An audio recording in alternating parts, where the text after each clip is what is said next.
Welcome, my friends, to the show that never ends. Another Persiflager's podcast to review the infectious disease literature with commentary for the first 2 weeks of January 2008. Happy New Year. If you're sick of this intro, you can skip ahead to the next chapter. Brought to you by Puscast LLC, the publisher of the Persiflager's annotated compendium of infectious disease facts, dogma, and opinion. Your uber hyperlinked electronic guide to infectious diseases at Puscast.com. Because this is CME accredited, and you can get CME by taking the online quiz and getting a half an hour of free CME. Thank you, Legacy Health Systems. I need to mention that A, all the opinions are those of Puscast LLC, and B, I ain't got no conflicts of interest. Also, just so you know, I have another podcast. It's called the Quackcast. It's a review of supplements, complementary, and alternative medicine, available, as is this podcast, on iTunes. If you're interested in becoming a medical doctor and you are wondering where to do your residency, might I suggest the Legacy Health Systems residency program. If they can tolerate me as a faculty, just imagine how they'll tolerate your quirks. Also, don't forget the wiki, idwikibook.org, where I'm trying to start the definitive infectious disease textbook as a wiki. Please don't let me languish in further obscurity, or at least the wiki. Join in, help out, write the definitive infectious diseases textbook, free for the entire world. Now, we shall move on to the literature. By the way, I don't think that the Portland Mercury is the same as the Village Voice, nor, unfortunately, is the Willamette Week.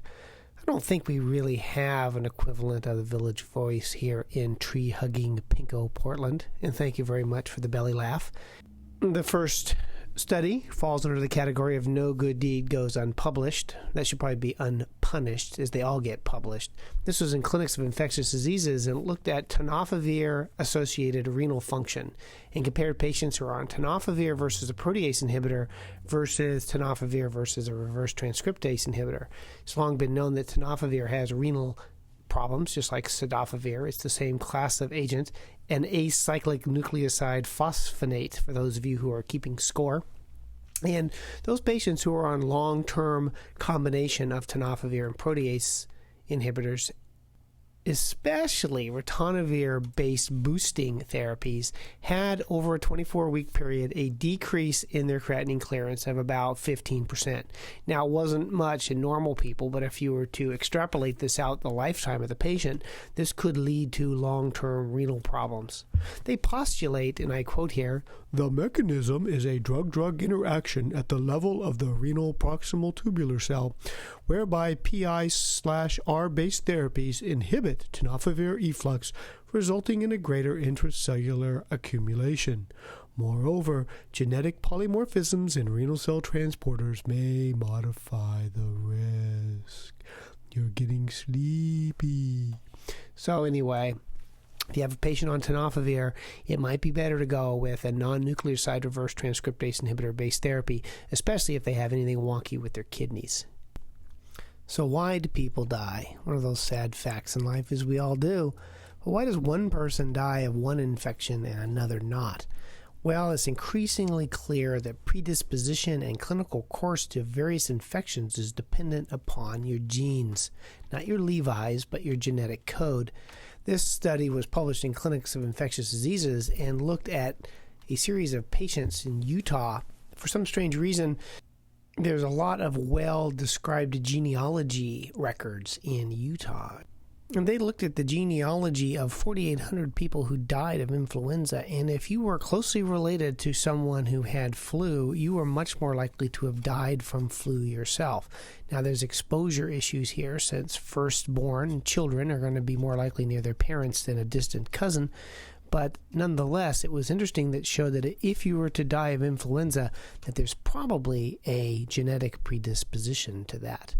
What might that genetic predisposition be, you ask? Well, there's an accompanying editorial that looks in the issues of polymorphisms in toll-like receptors and postulate that this is probably the source of genetic variation that leads one to die from influenza.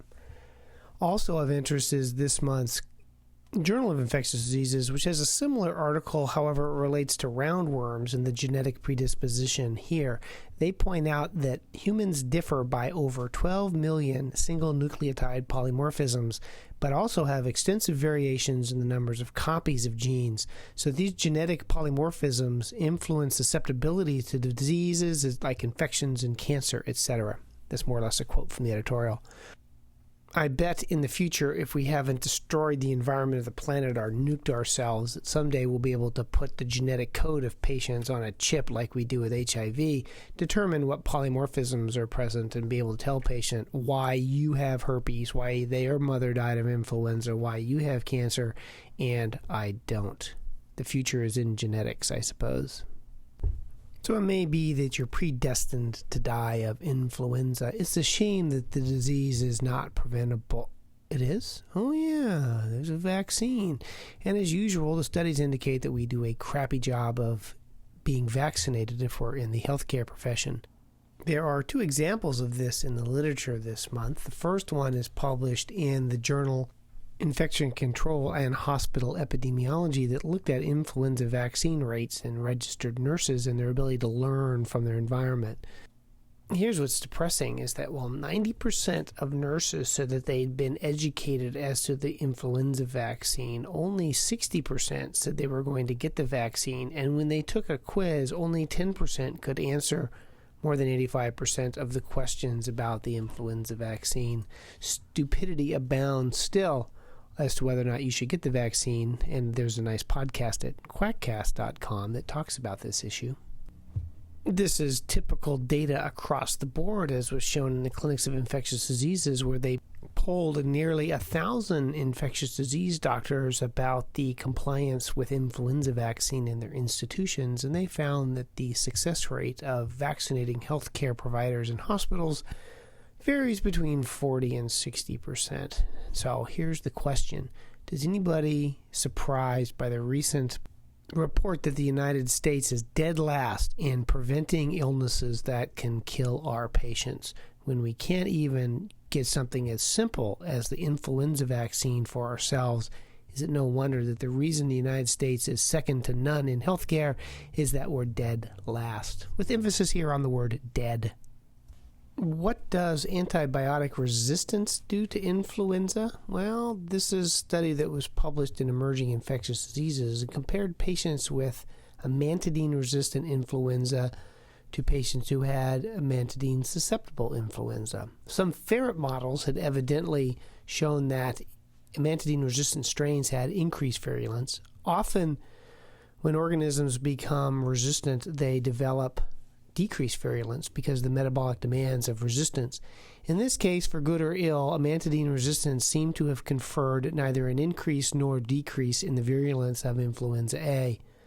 Although, of course, you can't treat it as easily since you're only stuck with oseltamivir. But nonetheless, it would appear that amantadine resistance does not increase or decrease the virulence of influenza A.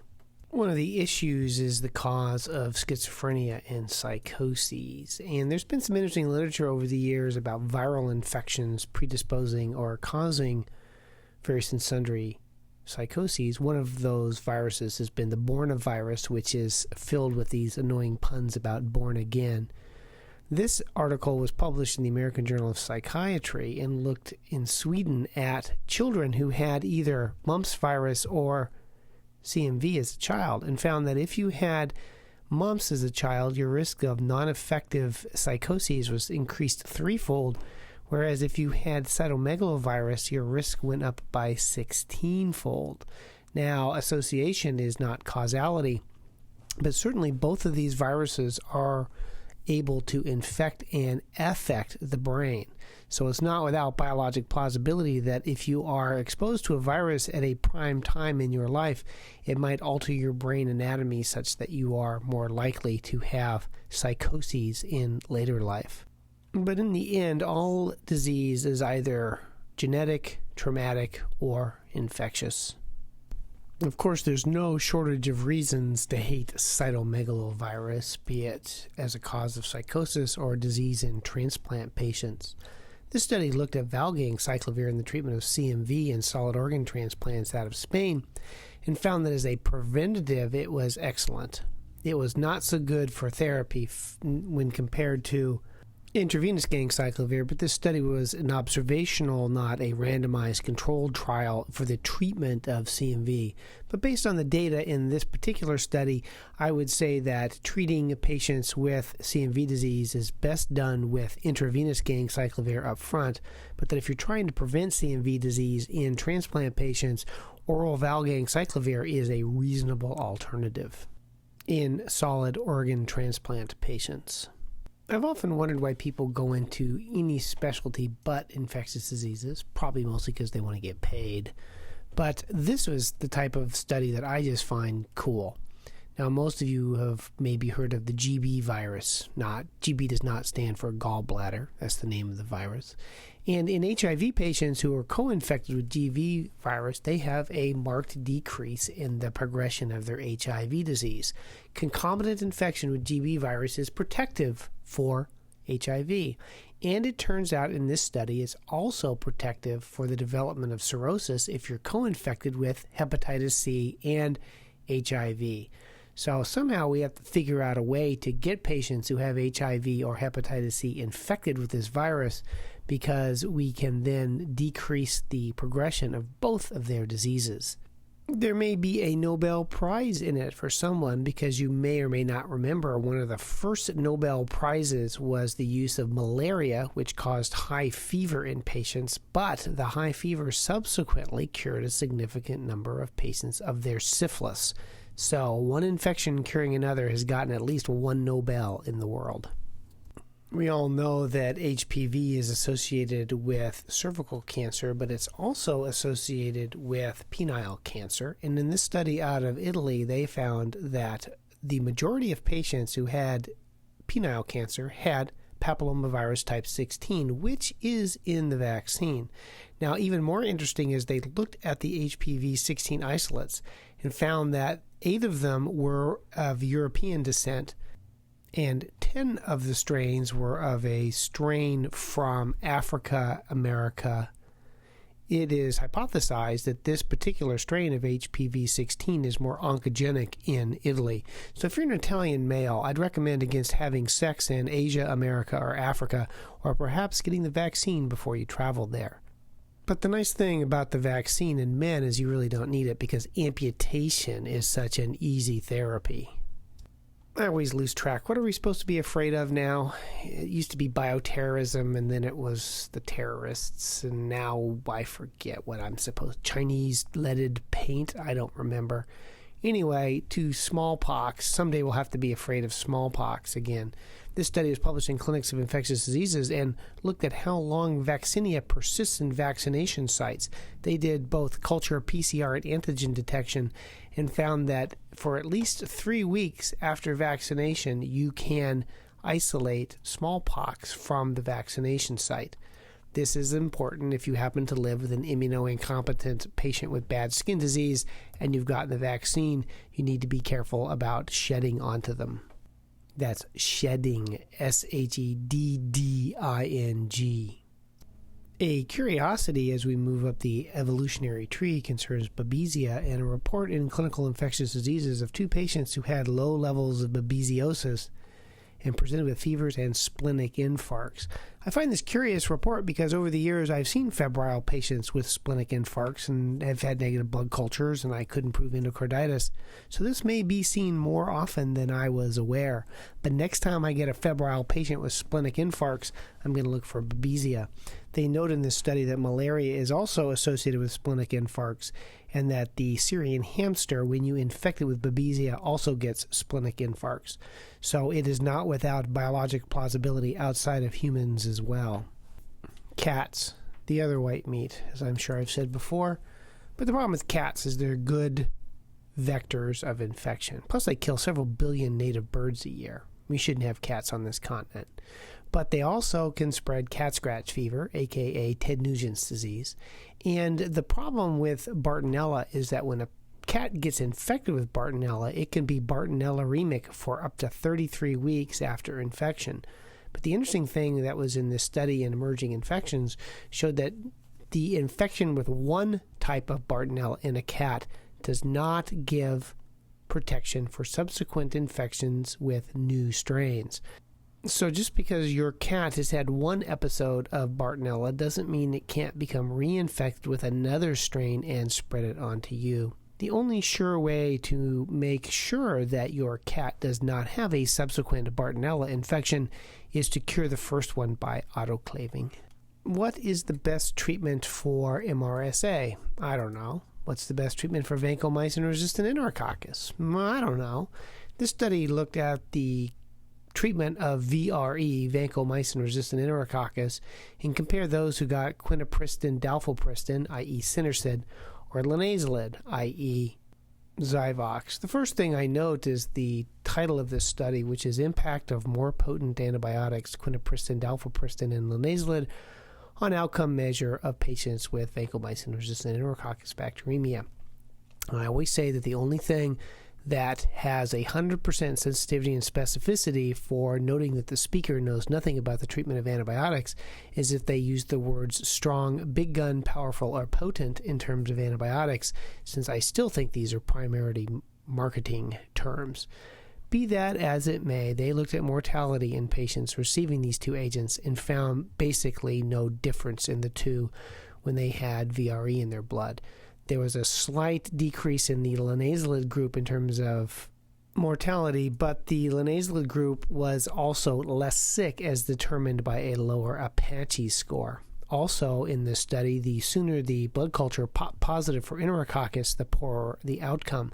This has been shown in another study with MRSA and MSSA, and that an early positive blood culture is probably indicative of a higher grade bacteremia, and as such will have a worser outcome. Yes, worser, I know, it's one of my favorite words.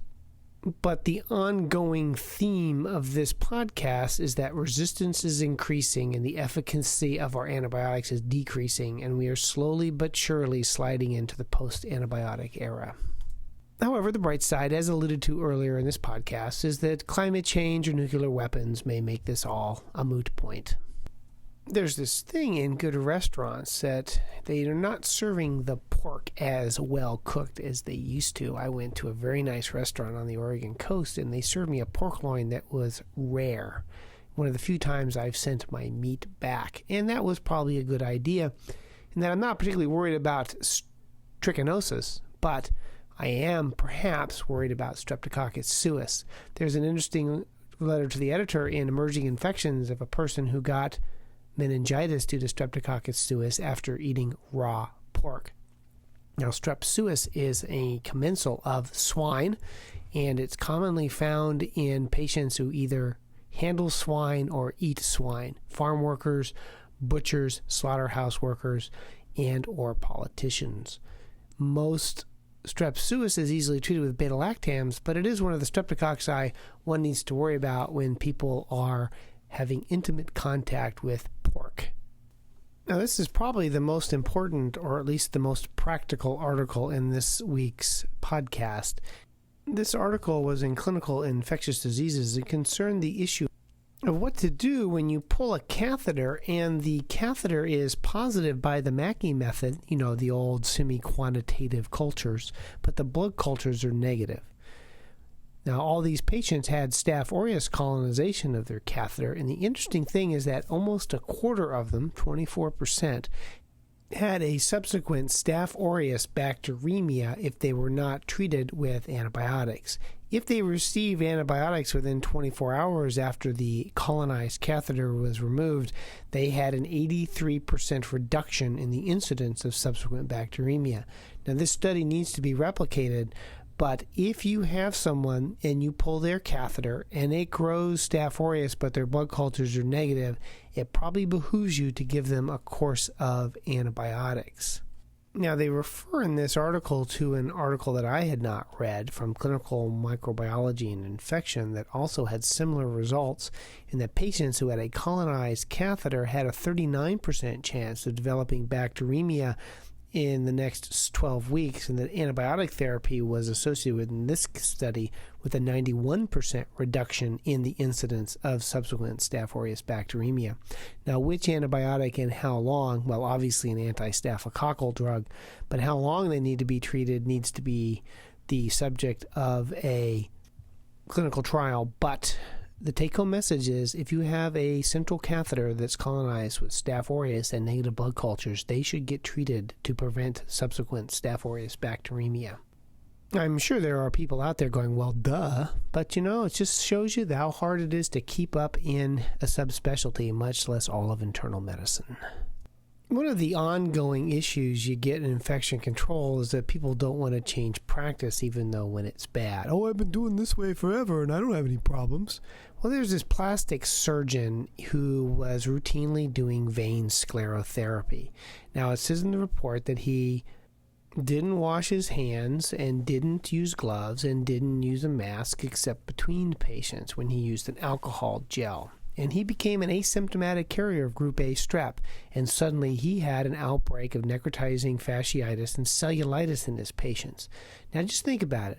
If he'd used standard, well-used infection control policies, such as sterile technique and gloves and perhaps even a mask when using his needle in these sclerotherapy patients, this may never have happened. So those of you out there who do infectious diseases for a living, when you have, a surgeon who says, I don't have any problems, why should I change? Just let him know about this study, because the situation may change without his knowledge. And if he or she is not practicing optimal infection control, the next thing he too can be killing his patients. We have talked in prior podcasts about the importance of water as a source of Legionella. There have been some associated outbreaks associated with water cooling towers, one in Pas-de-Calais in France, where they spread Legionella about 6 kilometers, or as they say, kilometers. This study was out of Norway, and there's evidently this thing called a air scrubber.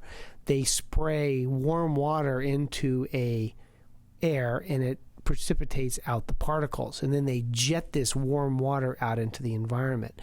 Well, in Norway, this water became colonized with Legionella and drifted up to 10 kilometers away, where they had 56 patients develop Legionella from this source, with 10 deaths.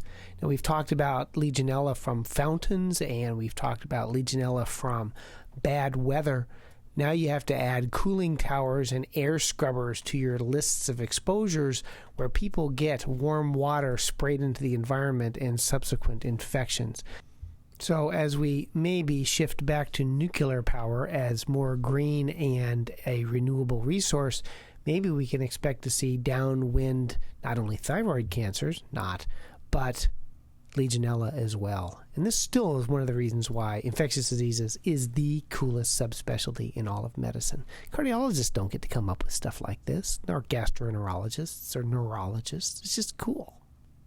One of the ongoing problems in ID is if you can't grow it out, you can't know it's there. But new technology such as PCR, etc., is making it easier to figure out what's causing diseases. This study was done out of New Zealand and published in Thorax and looked at the etiology of pneumonia.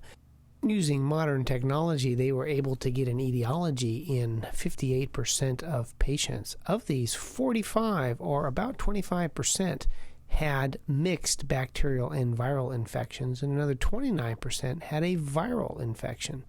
So virus is probably more common than I had appreciated in a cause of community-acquired pneumonia. One would wonder in these mixed infections if the virus came first and then set them up for subsequent bacterial superinfection. That was not addressed in this study. And not that you can do about viral pneumonias anyway. Repeat after me. Association is not causality. Nonetheless, it still is interesting sometimes, and this study looked at microbiologic confirmed gastrointestinal infections in 100,000 patients in Sweden, and they looked for subsequent complications of these diseases. Of interest, patients who had salmonella had an increased risk of a subsequent aortic aneurysm, as well as an increased risk for ulcerative colitis. They also found that if you had a Campylobacter infection, you had an increased risk in the next year for ulcerative colitis, and that if you had Yersinia Salmonella or Campylobacter, you had an increased risk for the development of a reactive arthritis. So perhaps the gastrointestinal infections may have some longer-term complications, or maybe not, but it's certainly of interest nonetheless. I am so out of touch. I just mentioned this because there's a review article on cochlear implants and the development of pneumococcal meningitis. Worldwide, according to this review, 118 of 60,000 people who've received these implants have gone on to develop bacterial meningitis. That's 118 cases over 20 years. And according to the abstract of this article, it caused, quote, deep concern in the international medical community. I don't have deep concern. I think it's interesting, but I'm obviously impaired in some way not to be experiencing deep concern over 118 cases of meningitis in the last 20 years. Will you ever forgive me? One of my glib rule of thumbs is that real-world use of medications has about half the success rate of what's published, and I have the same rule of thumb for diagnostic testing, that the tests are about half as good in the real world as they are in the studies. This study, published in Critical Care, looked at dodecagon in the real world, i.e. Xigris. I have trouble saying dodecagon. And they looked at the results of patients treated in the real world with this disease and compared it to the Prowess study. And it's interesting that there was indeed difference. The mortality rates were higher in the real world. 42% of patients died versus 37% in the Prowess study. They also, in this retrospective study, had double the bleeding rates of about 4% versus 2.2% in the Prowess study. However, patients in this retrospective study were also younger and had higher Apache scores, and they had a greater delay in starting of medications, i.e. the Xigris. But it would appear that in the real world, as usual, the drugs don't work as well as they do in the clinical trials. Anticoagulants such as Coumadin are passé in the treatment of acute endocarditis, but how about aspirin? Well, aspirin in this study, which was published in Clinical Infectious Diseases, did not reduce embolic events, but did have a higher risk of bleeding. So yet again, if you have a patient with endocarditis, don't mess with their clotting cascade unless you have some compelling reasons. Coumadin in endocarditis, bad idea. Aspirin in endocarditis doesn't help and may also be a bad idea. Clotting is good for you. Loch Lomond in Scotland. I don't do accents well. Anyway, that particular lake in Scotland is filled with cryptosporidium, as they showed in an outbreak in Scotland, and the drinking unfiltered water from this particular loch was associated with the development of cryptosporidiosis. Now, the big question in my mind is, does the Loch Ness Monster carry and excrete cryptosporidiosis?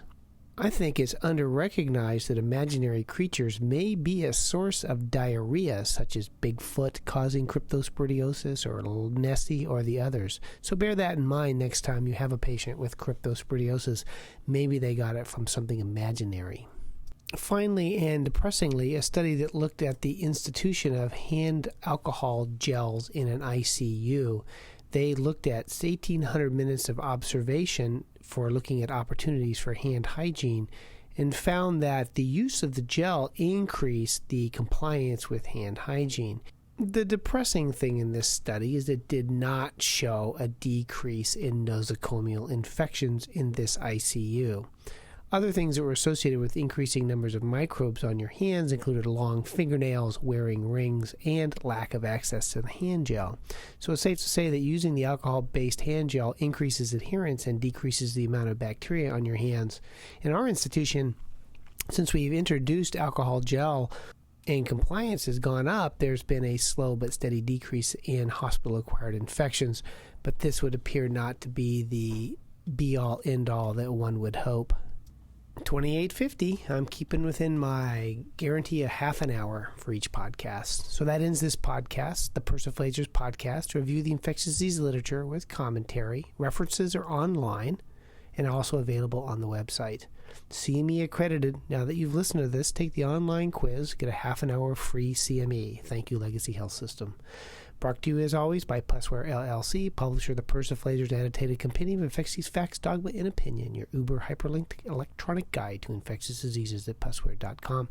If you like this, go on to iTunes, write me a glowing review. I read them all. I love them all. Some of you guys really make me laugh out loud. As always, if you like this, listen to the Quackcast, a review of supplements, complementary, and alternative medicine, i.e. scams, my other podcast. Don't forget, Legacy offers a wonderful training program for house staff. If they can tolerate me, they can tolerate anybody. And if you're interested in infectious diseases, participate in the wiki at idwikibook.org. Bandwidth ain't free, so feel free to purchase the compendium and support this podcast. It's copyright by the Creative Commons license, and my email is mcrislip@pusware.com. Nobody ever sends me an email on these podcasts, but I'm there if you need to talk. As always, thank you for this most interesting consultation. Allow me to participate in the care of this most difficult and challenging case. I will continue to follow along with you. Thank you, and dictation. Goodbye.